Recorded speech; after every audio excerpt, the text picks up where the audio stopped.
As a leader, how do we deal with difficult personalities? People that disrupt your team, your goals, and the entire situation. They rationalize that bad behavior because that person gets the results, and they ignore the long-term damage to trust and morale, as well as the results of all those other people. In medicine, in the culture of safety kind of work, that's vitally important, right? For correcting mistakes, identifying problems before they result in a bad outcome. When the team is the most important, how do we step in, intervene, not practice avoidance, and move the team forward?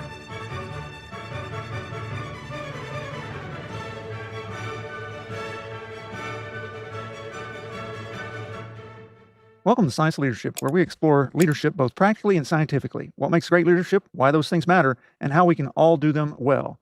Those are the questions we tackle through thoughtful conversation, real-world experience, and science. I'm Tom Collins, and I'm joined by my co-host, Justin Hamrick, and we are thrilled to have you join us on this journey to becoming a better leader. Tom, the topic I want to discuss today is something that is really impacting me recently personally. As a leader, how do we deal with difficult personalities? And I do want to start by saying these are not people that simply disagree with you or don't share your own opinions, but people that disrupt your team, your goals, and the entire situation. That's what I really want to get in today. Justin, I think that's a vitally important topic, and it's one that I think everybody deals with. And for the listeners out there, if you don't deal with it, it's either probably because you're not paying attention, or maybe you're the person who's the difficult personality. But this comes up for me all the time in my current role. So I agree. I think it's a great topic for today's episode.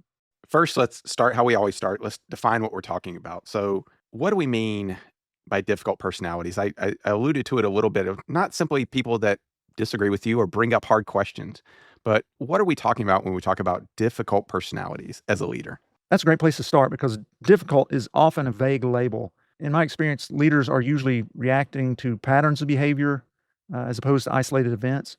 And so the common patterns that we see include things like chronic negativity, defensiveness, blame shifting, passive aggressiveness, which is a terrible one, control seeking or micromanaging, which so often occurs, emotional volatility, and a lack of self-awareness. So those are the patterns that typically show up when we're talking about this. And what makes these personalities difficult is not just the behavior, it's the persistence of the behavior. It's the thing that causes it to be more frustrating. It's one thing if somebody has a hard day, if they've got something going on in their life, but it's when it's ongoing over and over, I think that it creates more friction, more tension, more agitation among all the people surrounding that person.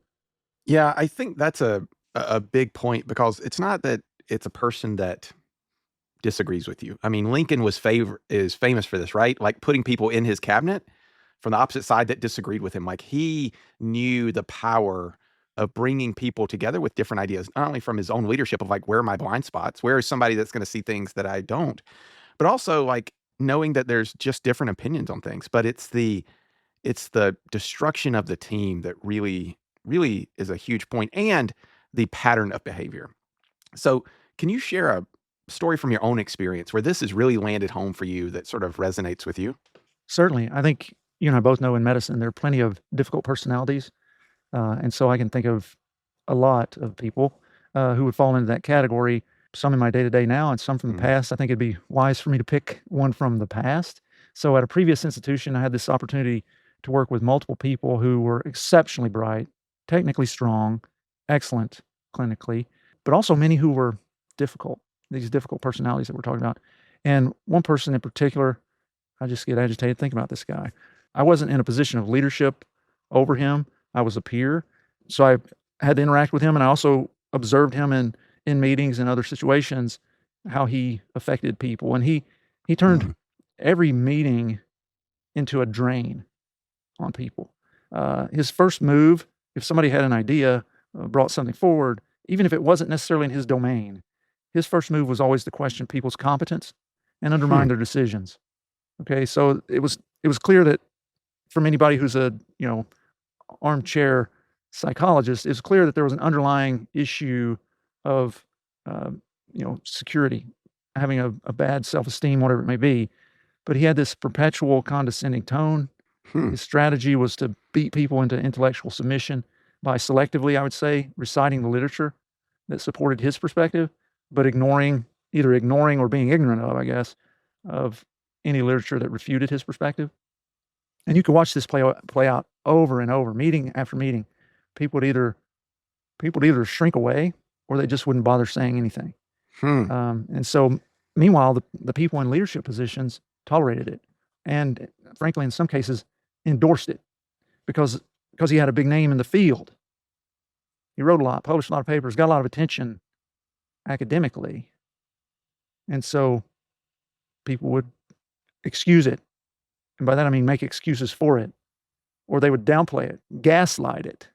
Meanwhile, a lot of other people are suffering from it, and so while that one person may have been performing in his little bubble well and getting a lot of attention, I surmise that the mathematical sum of his work and that of others that was degraded because of him came out less than what it would have been if he was either not there or if he actually wasn't so difficult. All those other people would have performed so much better and accomplished so much more. So it's the antithesis of leadership watching that take place.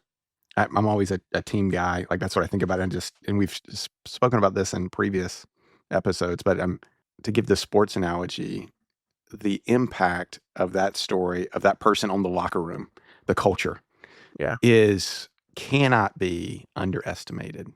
And that's the problem, right? Like a lot of times, the difficult personalities may be some of your highest performers, quote unquote, the most well known in your department, the most nationally known, but locally, they are destroying your team, right? They're destroying your locker room, destroying your culture. None of us are more important than the sum. So how do you deal with that as a leader when some of your difficult personalities may be some of your best performers, but when you take the step back as a leader and look at what is happening to the team, that it's actually subtracting from your team. Well, that's exactly right. And to your point, many are high performers. And I think that's the reason that people in leadership positions tolerate them. Hmm. It's because they're afraid of losing whatever performance that person brings.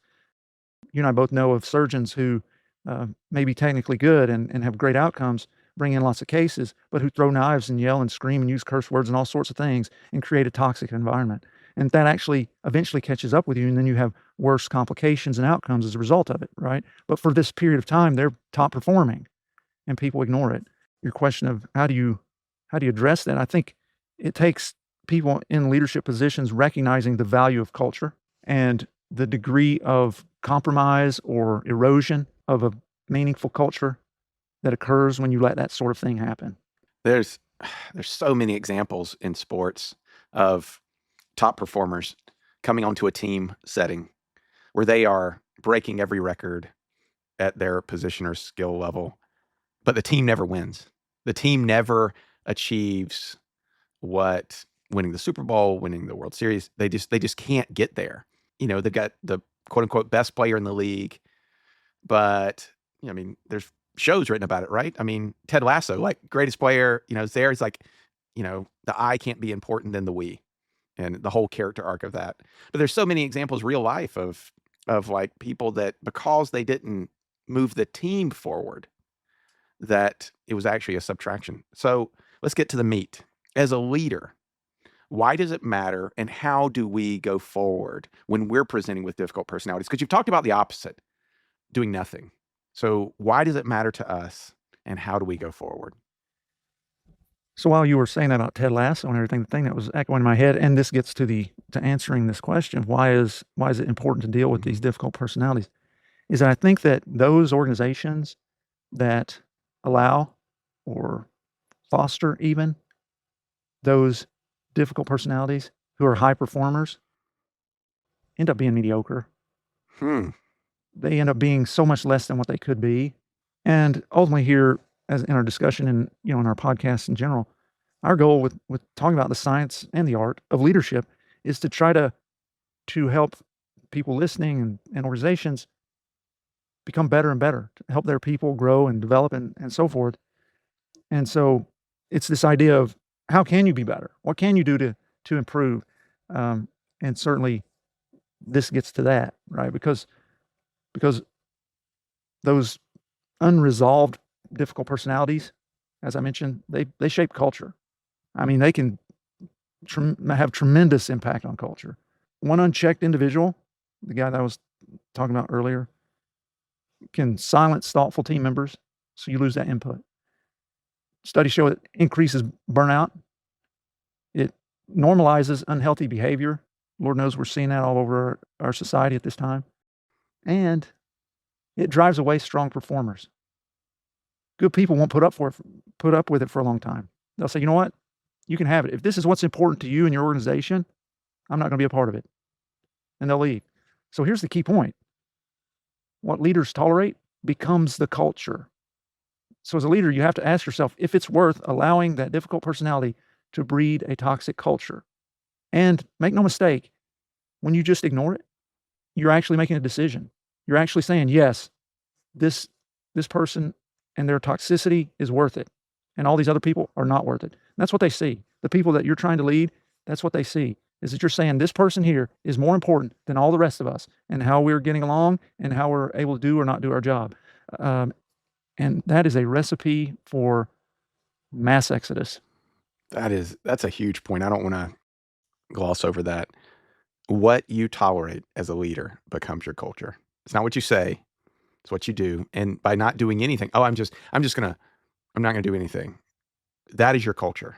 It's the standard is the standard. And if you don't, you could say what your standard is, but if you don't hold people to it or don't live it out, we talked about this before. That's character, right? The character is how you live out your values. So knowing how important it is, why do so many leaders avoid it? Like why do so many leaders avoid dealing with difficult personalities? Let me pause here for a second and remind our listeners that my book, The 4 Stars of Leadership, is now available on Amazon, Barnes & Noble, and essentially all online outlets. It's getting rave reviews, and I'm certain you will find it not only informative, but also inspiring. So I hope you'll order your copy today. Now let's get back to this interesting conversation.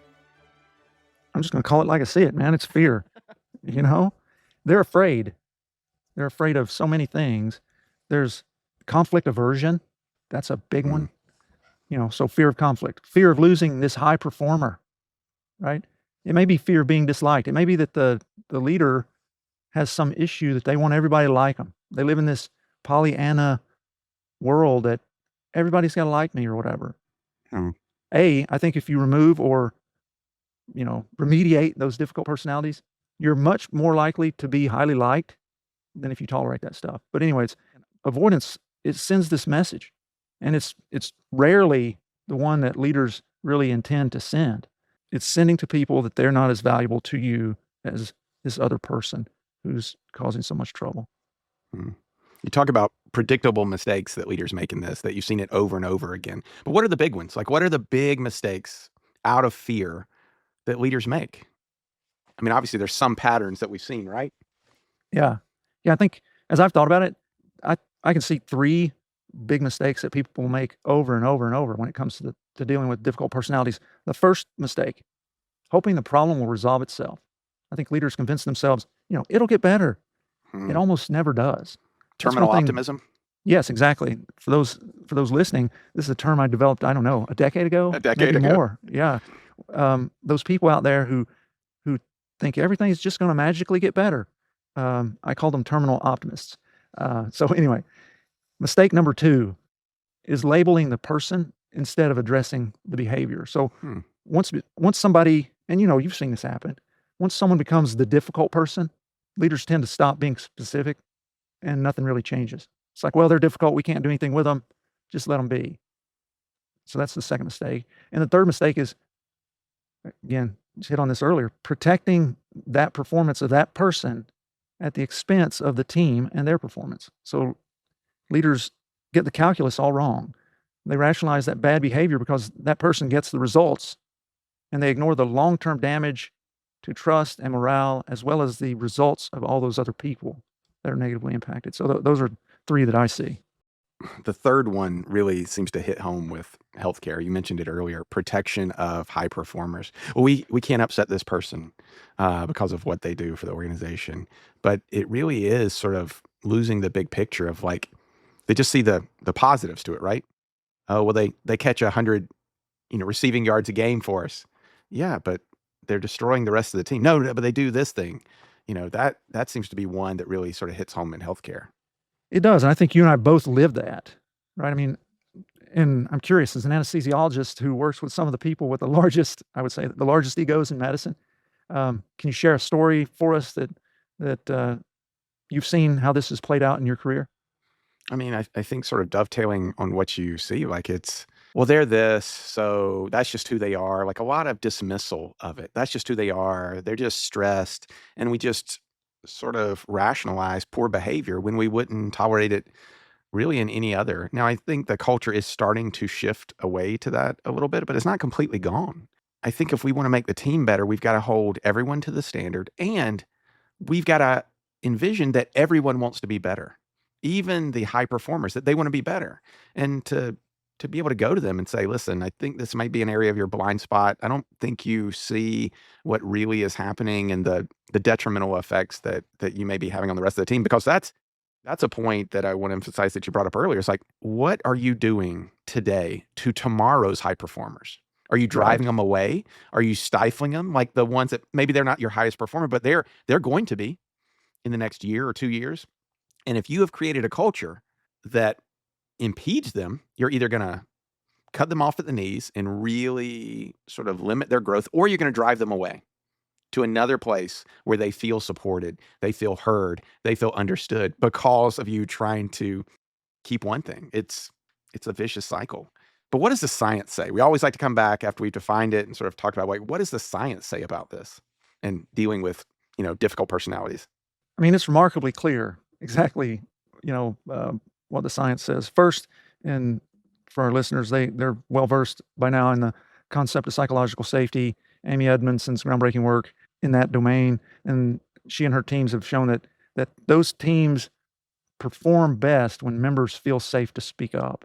These difficult personality types, especially those who are dismissive or volatile, rapidly destroy that psychological safety. And so people won't speak up. They won't do what's right. And so in medicine, in the culture of safety kind of work, that's vitally important, right? For correcting mistakes, identifying problems before they result in a bad outcome. Second, workplace incivility. Anderson and Pearson demonstrated that incivility spreads. It's like a cancer. Hmm. One person's behavior sets a norm that others either imitate or withdraw from. Hmm. And either way, that's a bad outcome that you don't want. So that's the second thing. Third thing in the literature is from toxic leadership research. Studies by Tepper and colleagues show that abusive or difficult interpersonal behaviors are associated with higher turnover, emotional exhaustion, and lower organizational commitment. So again, that gets back to this idea that you're going to drive people away. You're going to burn people out, so they're not going to be as effective, and you're going to drive them away. Good job because of that one person. So another thing. The fourth, leader intervention matters. Research consistently shows that teams recover faster and perform better when leaders address interpersonal issues early and directly. So I think the takeaway from this is simple but uncomfortable. Ignoring difficult personalities is much more harmful than addressing them. So as a leader, you got to step up. You got to do the hard thing. You got to try to remediate the person. And if they can't be remediated, because personalities and behavior are two different things, but if they can't be remediated, you need to help them find a place where they can, work better outside of your organization. Yeah. I mean, I think this is what we have both, and certainly a lot of our listeners have seen personally, clinically, organizationally. But now we're landing on the hard part. How do we do it? What are the practicals? Like we've sort of talked, well, you got to address it. You got to do this. You can't ignore it. Like, but this is probably because so many of leaders are relational people. They thrive in relationships. That's what they value. But this is going to be conflict. And some people, many leaders, especially really good ones, are conflict averse. So, how do we do it? How do we get there practically where when the team is the most important, how do we step in, intervene, not practice avoidance, and move the team forward? Well, I have a sort of 5-step framework for how to approach this. And before launching into that, I think the first one is you just gotta have the courage to do what's right. You know, in this scenario, doing what's right is what's right for the most people. And that means addressing that difficult behavior. So with that in mind, here are the 5 things that I would say when you're trying to address difficult behavior. Be specific and behavioral. So describe what you see, describe its impact, particularly on others, without labeling or attacking. So, you know, don't make it personal. Hey, look, I see this behavior. This is how it's impacting these people. This is how it's impacting me. You can talk about what's at least recommended is discussing your perception because they may be able to argue different things about whether they did this thing or that thing or whatever.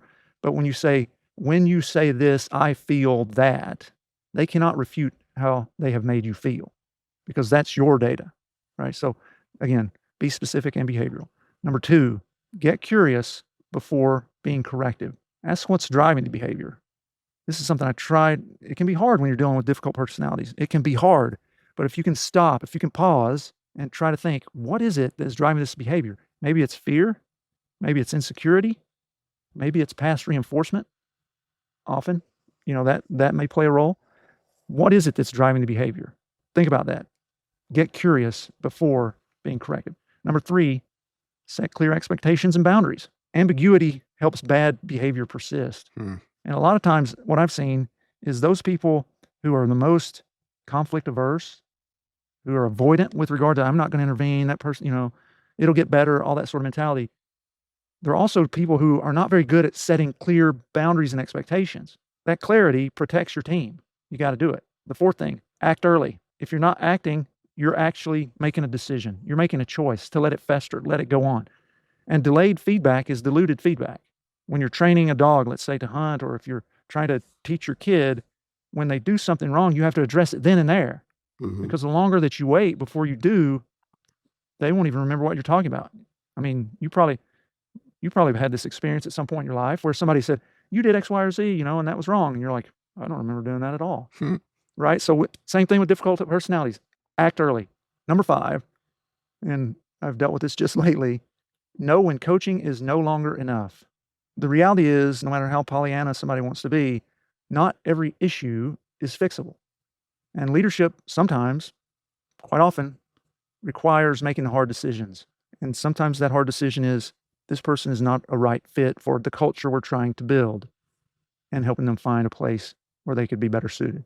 So that's the sort of 5 things. Again, start, with the caveat of being, you got to be brave enough to actually just do it. But number 1, be specific and behavioral. Number 2, get curious about things before you become corrective. Number 3, set clear expectations and boundaries.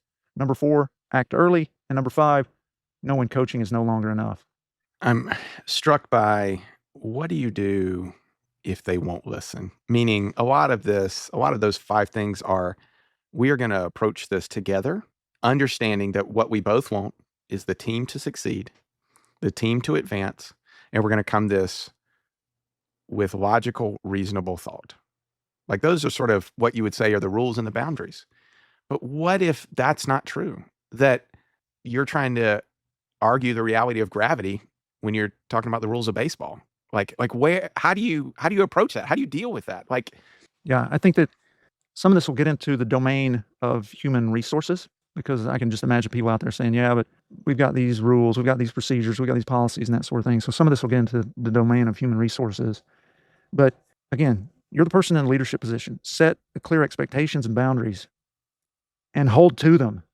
When somebody, hey, look, Justin, I've noticed in meetings you have a tendency to speak poorly about other people when they bring up an idea or whatever it may be. I can't let you do that anymore. Then you've got to be the person who holds that accountability. If you have a meeting and then the person starts, whoa, Justin, we're going to stop right there. I don't think what you're saying is going a good direction. So I'm just going to ask you to please hold your peace. At the same time that you're trying to work in that direction, you have to work with the appropriate personnel in your organization to put together a performance improvement plan where you have conversation, you have the initial conversation with the person, Justin, I'm seeing these behaviors, they're a problem. And you document that. And then the next time you have to document and raise the bar. And so it's a process where you have to go through keeping track of trying to intervene here and try to make things better, whether or not they go down that path. So a performance improvement plan is to say, hey, look, I'm noticing these things. We want to invest in trying to help you be better. Here's a coach. To your point, what if they don't engage with that? That's a part of that process. You've spoken to them once. You've documented it. They failed to perform up to the standard. We're going to get you a coach. They refuse. You can build into that. If you refuse to work with the coach, we will take that as your decision that you don't want to be a part of our organization. And so they may feign it or whatever, but then if they keep doing it, there has to be the stipulation. If this behavior continues, we will have no choice but to terminate your position. So that's the typical kind of process that plays out with this. Now, we don't want that to happen. Theoretically, our goal is to actually help this person perform the best, not only in their quote unquote clinical domain, but also in their interaction with other people. Yeah. Right. And so it's trying to help them get to a place where they recognize it. But the reality is there are people who have psychological pathologies and personality disorders. That's the reality. Turn on the TV, watch the news. You can see it. So there are those people, and they are, you cannot change that. Okay. And we've all run across those people. I'm related to some. And so that's real and that's out there. And it's being able to identify that pathology versus somebody that you can remediate. And I think a lot of times it's how they respond. Most people, I would say, don't have the insight of how they're impacting other people. And the people that have these personality disorders, when you provide them the data, the insight, basically, how they respond typically is poorly. They don't hear it, they won't accept it, and so forth.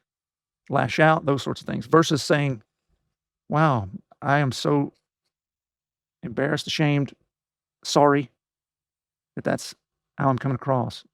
How can I change? God, that's such a huge point. Like, even as a leader, you need to recognize that there are probably blind spots that you don't recognize, right? That's why they're called blind spots. And to have the humility to go to someone that you trust and be like, hey, where am I missing the mark? Where do I need to improve? Even if you think everything's going great, right? Being able to have that insight. I feel like that first step in dealing with a difficult personality is so key, which is recognizing there's a problem or the possibility of a problem. Because you're right.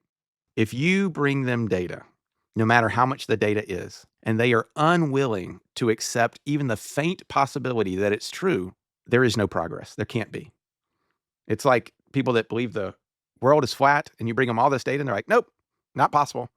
There's no amount of data that will move that dial. So it's like, how do you give someone insight besides like coming them open arms, open hands? I want to help you. I want you to improve. I want the team to improve. We need you on this team to improve it.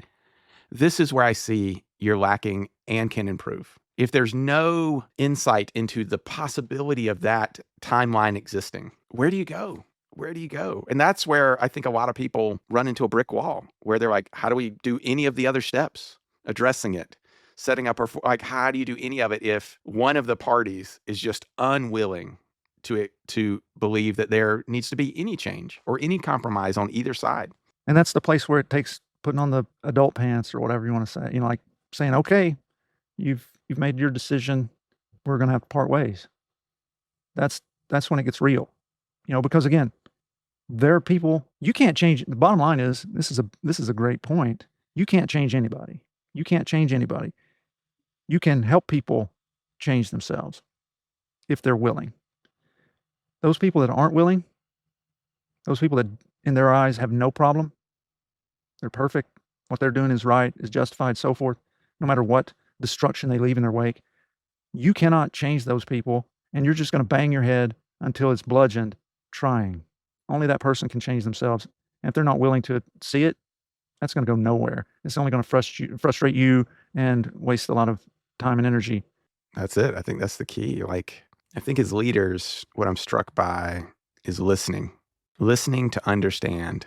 Like we've talked about a lot of times. Listening with a willingness to be persuaded. Yes.